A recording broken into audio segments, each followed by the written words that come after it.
Sonic Frontiers. We finally have something after such a long time of silence, and we desperately needed that, and this was exactly what I needed to get me back into that Sonic mood a little bit more, you know? Sonic Colors Ultimate, it didn't do much in terms of getting me excited about Sonic again. Not that we have seen a lot in this new Sonic Frontiers trailer at the Game Awards 2021, but again, it is something to look forward to, something after such a long time of silence. We got something to look forward to again, and a lot of things have been confirmed at this point. It is a very open world kind of Sonic game that we have never really had before, you know, Sonic Adventures, kinda sorta, but then again, when you go into the stages, they were once again linear, so it's just a hub world that was somewhat of an open world, and let's be real, that was 20 years ago, that was the best they could do at that point. But aside from that, we do not actually have a lot of info. We just have a very cool trailer that is, part of which is just the extended cut of the CGI teaser trailer that we had a couple months ago with Sonic running away from these pink thingies that gave us the idea that this was indeed gonna be a boost game. And again, it looks like it actually is going to be. By the way, I must mention the CGI is absolutely gorgeous. I still love my Sonic Unleashed opening scene. That is still top tier Sonic that it's ever gonna be, probably, unless Martha tops themselves again. But look at that environment. I am gonna speak about the CG because we don't have much on the gameplay side of things. But look at those light rays coming from the right side. Look at that detail on Sonic. Look at that entire environment in the background, etc, etc. It just looks so detailed that I am glad we're getting some more CGI animated scenes. I'm hoping this time they are actually gonna be in the game too, not just in promotional material like Sonic Forces had. But yeah, Sonic going for that boost. You know, we knew that was gonna be boost, but now it looks like those pinkish things. Not sure if they are part of the boost, because, you know, we see things exploding right behind Sonic, and they may be after effects of that. The only confusion I have is that it lasts for quite long, in fact, for the entire duration of the boost. So I kind of want to see whether that's gonna be tying into Wisps, or is it just a random after effects because of that blast. Or perhaps something like a different power-up that is not the Wisps. Fuck the Wisps, please. I am tired of Wisps. But yeah, we see Sonic right at the edge of a cliff, you know, after Tails calls for him and he gets shot, etc. And just as we turn around, the scene just cuts off, which makes me feel like this is actually part of a cutscene, you know, whether it's an opening cutscene or somewhere in between, I do not know. But I really want to see Martha shots back in the games themselves, not just low effort promotional material that does not enhance the value of the game. And again, the model itself, I am gonna talk about that too, of course. It is much better than the one they used in the Forces CGI trailer that we had very early on. For some reason, it never looked right there, you know, the detail work on Sonic, that was weird, the movement was weird, it all felt like low effort back then. But this one, this is gorgeous. This is the beautiful model and the detail work we are used to from Martha all the way back during Unleashed and Black Knight and then Colors, Lost World, etc.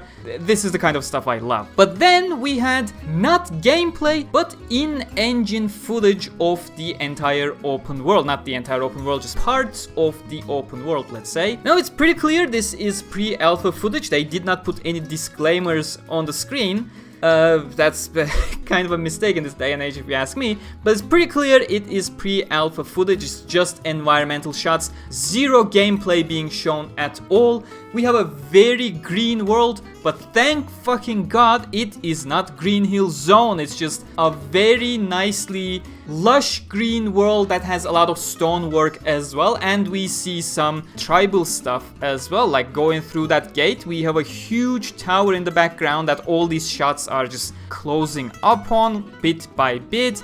We have actually, this is something that gets me really excited. You know, I'm gonna mention this. Ever since the Unleashed days, I was expecting for a next-gen Sonic game that would have some sort of water involved in its stages, you know? I really wanted to see, ever since PlayStation 4, in fact, that's what I'm referring to as the next gen, because the thought just goes that far back. I really want to see water, just the water effects splashing onto the camera and make you feel that speed as you're boosting through things. And here we see a forest with some puddles everywhere, and it just makes me, it really makes me excited. it may sound extremely random, but these are things I have been thinking about for... It has been 13 years! Sonic team, just give us an Unleashed port on PlayStation 5, please. Don't make it like Sonic colors, just make it good. But anyways, right now we're looking forward to Sonic Frontiers. And yeah, you can see that entire forest area with puddles around. That gets me really excited about, you know, potential additional effects. Because in my opinion, as the entire generational leaps continue, that's what Sonic kinda really needs to take advantage of, the presentation of itself. And to make that speed feel real, because, you know, you can make something work like Unleashed. It may be extremely fast, and yes, it's still a great game, don't get me wrong. It's still my very favorite game. But the faster you actually go, the harder it becomes to play the game itself. I am not gonna, you know, act like such a problem does not exist. But with the enhanced hardware coming in and all those additional effects you can put in, you can give that sense of speed without actually having to go to extreme speeds to make something unplayable just to be able to feel fast. And that's one of the biggest advantages I feel like they can really take advantage of now that we're 2 generations ahead of Unleashed in terms of console hardware. But that does not change the fact that I still want an Unleashed 2, thank you very much. We see a far shot. This is the only in-game shot where we see Sonic's model. The lighting looks quite similar to the Force's lighting engine, if you ask me, but I am not a developer or something. I am not qualified to talk about those things. It's just the model appears a whole lot cleaner here, in my opinion. But yeah, again, this is pretty much the best shot out there that gives you the sense of open world. You know, we have that tower in the back, we have a huge bridge there, we have more stuff going on in the background with those arches and pillars. On the left side, we see something like an upside down floating pyramid thingy, another tower on the far back, which appears to be the exact same as the close one. So maybe these are the kinds of the watchtowers that you find in all kinds of open world games to open up the map. You know, the eagle scan thingies in Assassin's Creed, the huge tower thingies, tower Dinobot thingies in Horizon. I still need to play Horizon, so I don't know the exact term. But yeah, those kinds of stuff. Now, going a bit further, we see yet another ruins. We see a whole lot of ruins. It's I don't even think I need to mention that, but with the waterfall and the water simulation. And moving on, we see that waterfall a bit more up close. You know, it all looks quite beautiful. Again, consider this to be the pre-alpha footage from what we're seeing. Especially when I go over to the screenshots themselves, there's gonna be some missing or low quality textures that I have identified. Don't freak out. I need to say this because Sonic fanbase is quite eager to freak out every single time something comes up. But yeah, you know, it's just overall looks absolutely beautiful. This mesh of part technology, part full-on nature.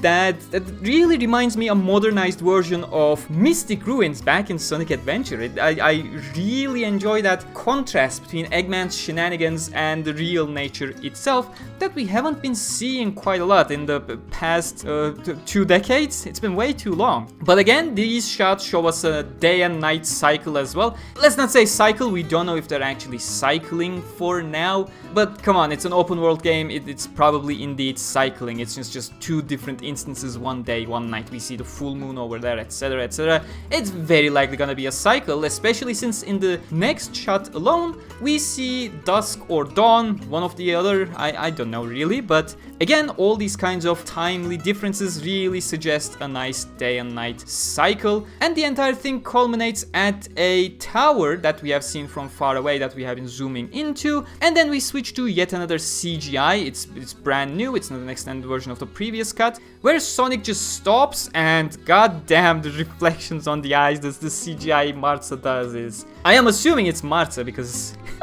I just have that much faith in Sega and Marza, always coming up with this top tier stuff.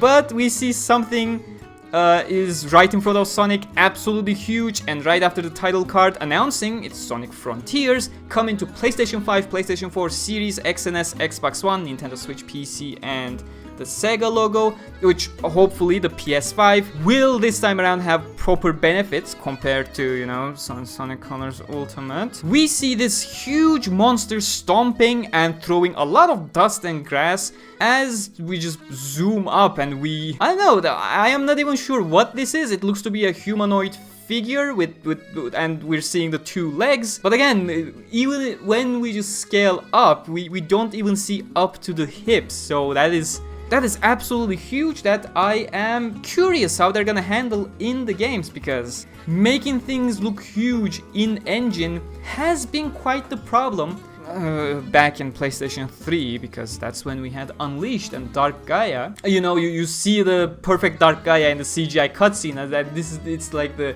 most terrifying thing you have ever encountered with those transformations going on.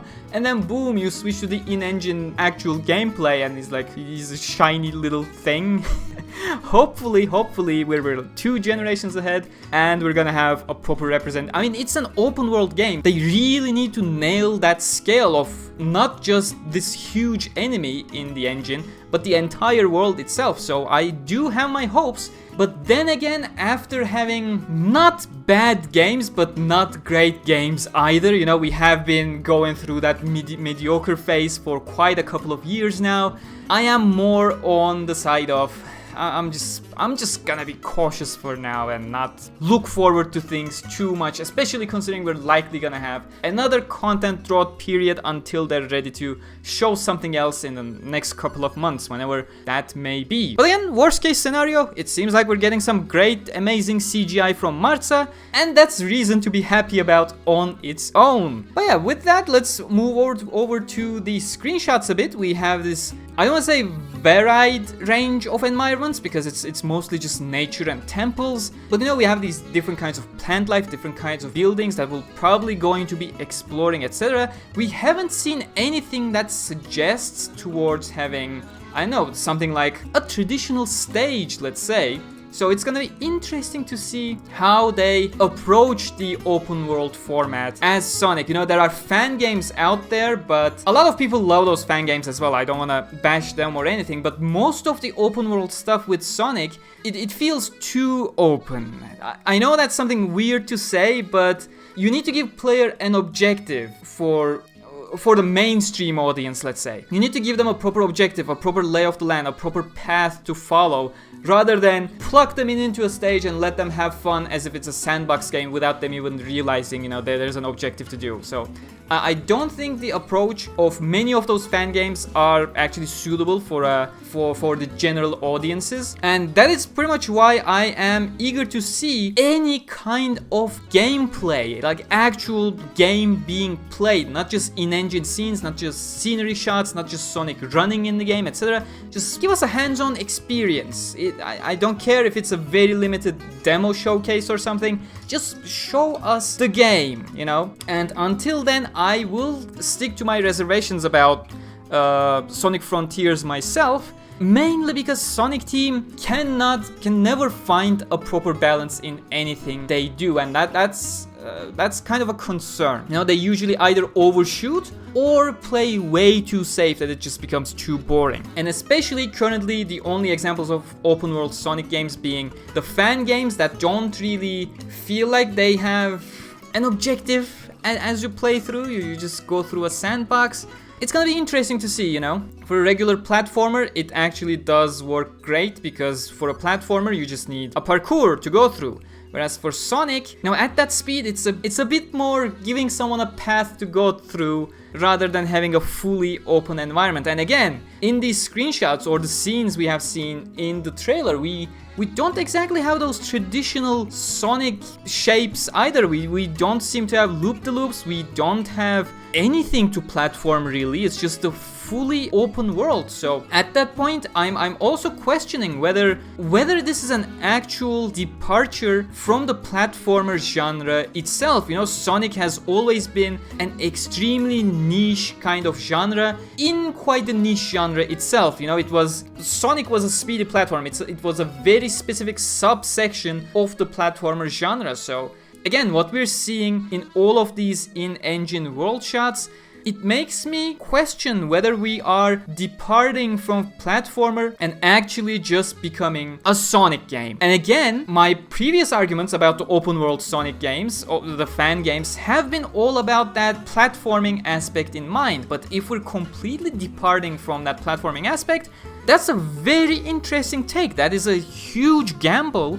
And if that is the case, if we're actually moving quite away from platforming and becoming an open world Sonic format, whatever they're gonna do, that does get me excited. I want to see what's gonna happen, you know? I was always a fan of the sense of speed. That's why Unleashed is my favorite Sonic game, you know? That's why I hold it to such a high regard, despite Sonic Generations technically being a better game, yes.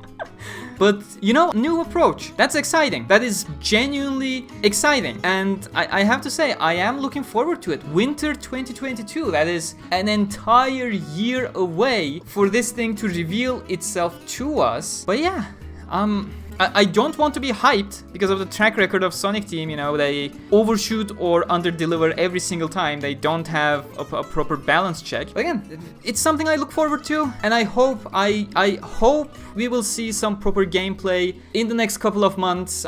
It's not gonna be in the next month or anything because, you know, we had such a long silence anyways, but I hope we'll see a proper gameplay, a proper demoing of the gameplay itself soon enough to have an idea as to what this game is supposed to be, because that is quite a danger itself as well. You need to set expectations. You cannot let rampant speculation build the story itself, and then whatever you do, it's gonna be a disappointment. You need to take control of this thing. Now we know it's an open world, but we kinda do need to know what kind of an open world it is, because it does not look like a platformer from what we're seeing in these screenshots. I don't have a problem with that. I just need certain things clarified to set my own expectations and approach it with the mindset that the type of game it requires. Again, I have no issues if it's a platformer. I have no issues if it's not a platformer. It all depends on the execution. Just let me know what it is, please. But yeah, I'm definitely looking forward to it. Looking forward to more news in the future. I'm gonna cover those more news as well as they come. And hopefully we'll have a fucking triumphant Sonic this time around. Let's not go into mediocre budget games that we have been going through the past couple of years. Like we had Sega and Sonic All-Stars Racing Transformed, top tier fucking full priced game, and then we get Team Sonic Racing, which is just such a budget downgrade of the entire All-Stars Racing format that it was painful. Then we had Sonic Forces, which was a budget game. It was so budget that it only had 2 level designers. Then we had Sonic Colors Ultimate, which was a budget game originally, and it was a budget port in return on top of that. I just need a proper AAA Sonic game at this point, and I am hoping this may just be it. But yeah, I'll talk to you guys later when we have more info. I'm gonna talk about the Sonic movie trailer as well, because I really loved that one. Maybe I should have recorded that first, but going to Turkey in the next 2 days, we'll see when I can get that on the schedule. Definitely gonna talk about it within the next week, so look forward to that. Until next time, stay cool.